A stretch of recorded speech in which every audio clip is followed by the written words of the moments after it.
Rodolphe Saadé, you're the CEO of CMA CGM. You're present in 420 ports worldwide. What learnings are you drawing from these geopolitical tensions? I'm going to ask Patrick Pouyanné the same question soon. Thank you. I'm going to answer in 4 points. The first concerned the international dimension of CMA CGM that is dealing with these geopolitical tensions within the framework of our activity, transport and logistics.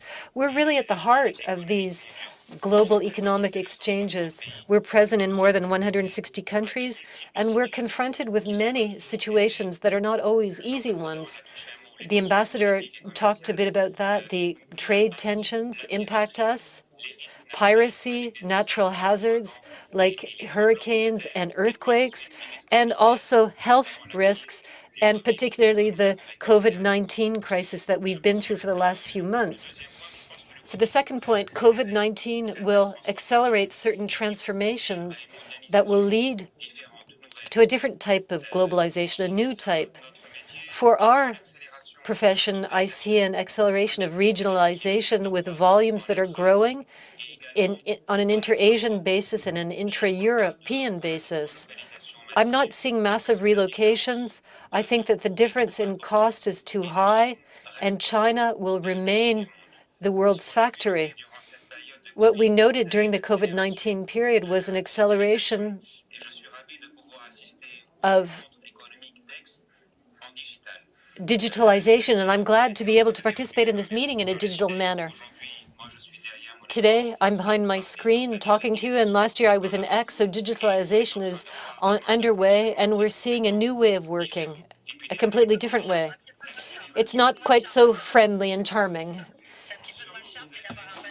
says Madame Chevrillon. Yes, you're right. It's not so convivial, but we'll come back to it next year, I hope. Next, energy transition, the fight against climate change must remain priorities. And a re-globalization is underway, a new type of globalization, and we hope that in the coming years, this globalization will be fairer and more respectful of the environment. But let's be careful about too great a focus on sovereignty. International trade is a factor for peace and development. I agree with Madame Berger for many things, but I want to stay positive, and I think that with goodwill, and if we decide to move forward and work together and not each on their own horse, we will succeed. Thirdly, to overcome these geostrategic tensions, we must act individually sometimes. To meet the challenges, CMA CGM has a new mission to contribute to sustainable globalization through more balanced economic exchanges that will allow economic and social development in the respect of all human beings and of the planet. So this mission is based on 5 pillars: maritime development, logistical development, digital development, working on innovative solutions that are more respectful of humanity and the planet, and lastly, the development of our co-workers.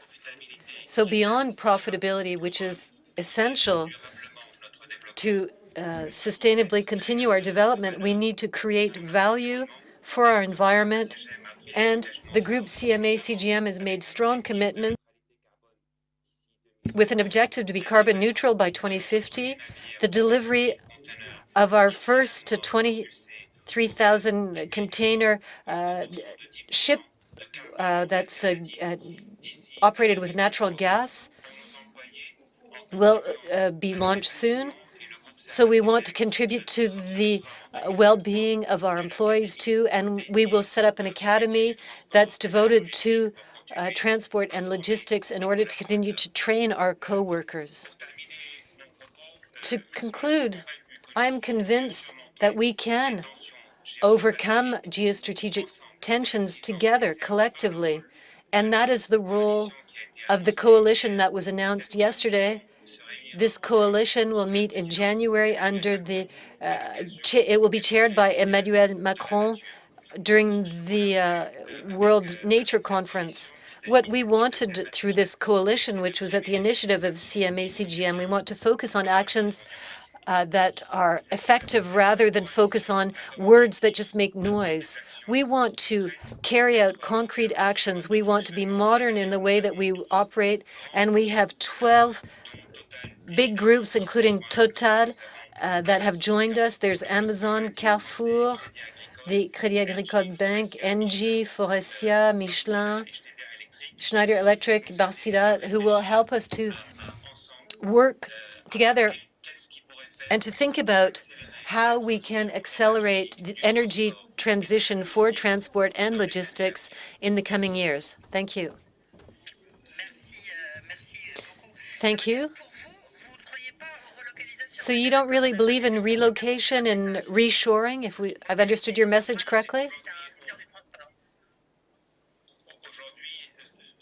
Today, what we're observing is that intra-Europe transport is developing, intra-Asian transport also, but we'll continue to buy televisions and other products from China because it's much less expensive to produce there in China than in France and elsewhere in Europe.